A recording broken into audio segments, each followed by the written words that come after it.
In the words of Benjamin Franklin, the education of youth is the surest foundation of happiness, both of private families and of commonwealths. Good education provides America's youth with the grounds for success and innovation. Federally subsidized student loans, first authorized by Congress in 1972, have made college more accessible for students and provides a better option than private student loans. By offsetting the expense of higher education, federal student loans allow students to invest in their futures. Yet such loans have created $800 billion of student debt. Student loan debt, including private loans, is approximately $1.2 trillion, far surpassing credit card and auto debt. In 2013, the Higher Education Act expired, and Congress has yet to act on this topic that affects so many of the nation's young people. College tuition continues to increase 3 times faster than the rate of inflation. For many young people, college is an investment, but to what extent does the investment become a burden?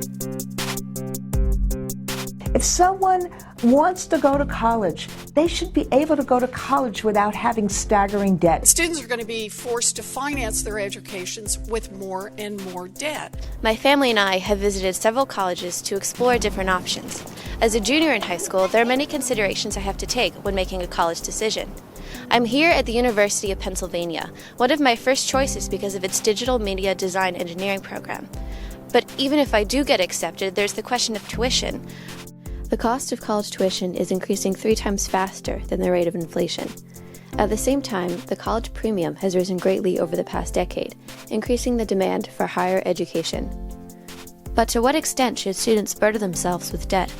I'd love to say that students should ignore the money and go after their passion, but in the long run, I mean, it depends on where your money's coming from, but I mean, in the long run, you have to think about the money. I have to pay this off. I have to make money to pay it off before I can make money to work, to just live a normal life. I can tell already that loans are going to affect pretty much everyone in here.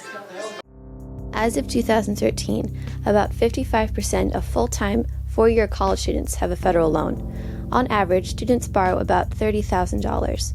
Federal student loan debt has increased an average of $100 billion each year since 2007.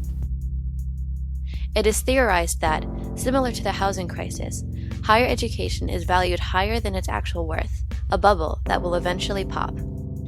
Outstanding student loan debt quadrupled from $260 billion in 2004 to $1.1 trillion in 2014. So, if that's not a bubble, I don't know what is. Even as the financial risk of attending college continues to rise, so too does the demand. My dream is to graduate college. My dream is to get into a really good college and go to medical school.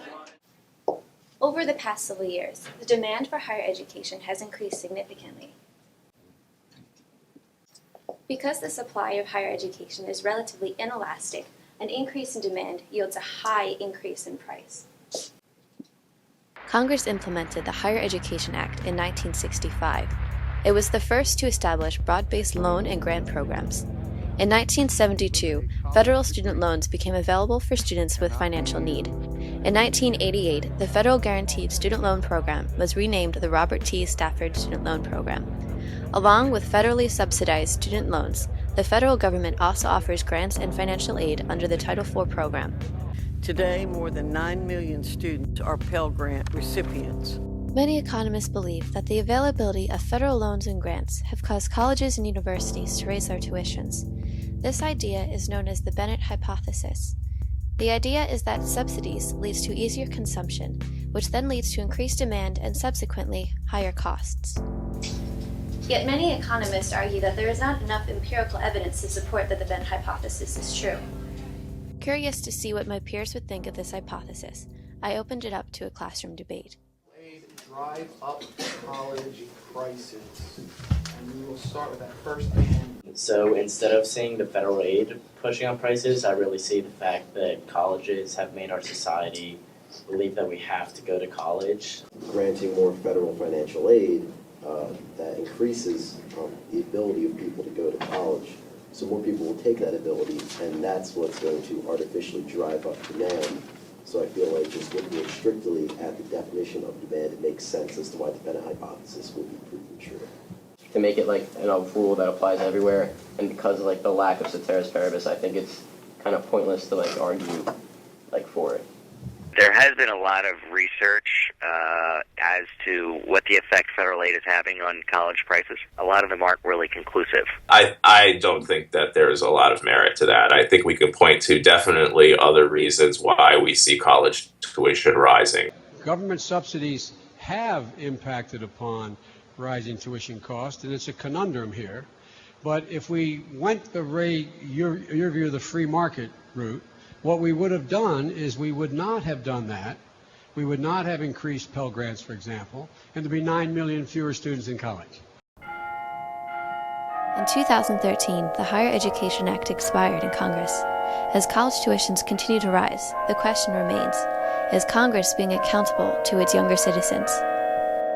Can't keep continuing on with politics as usual while more and more students and families are priced out of being able to own a home or start a business or buy a car to drive to work.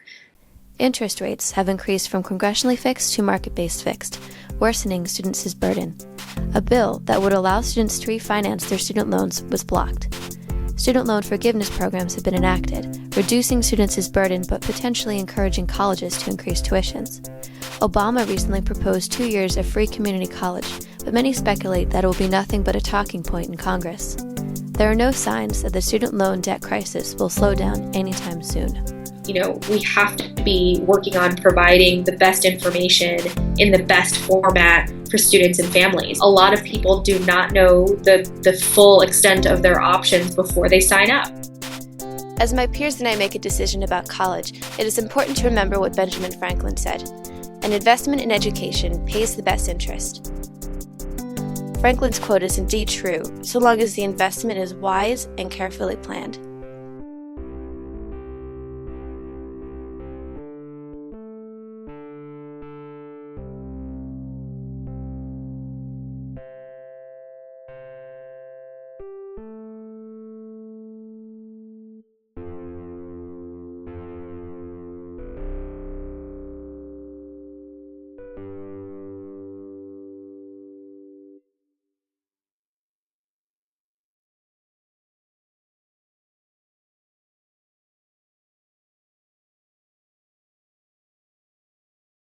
Mary Jane, what are you doing? The lion is smelling for my money.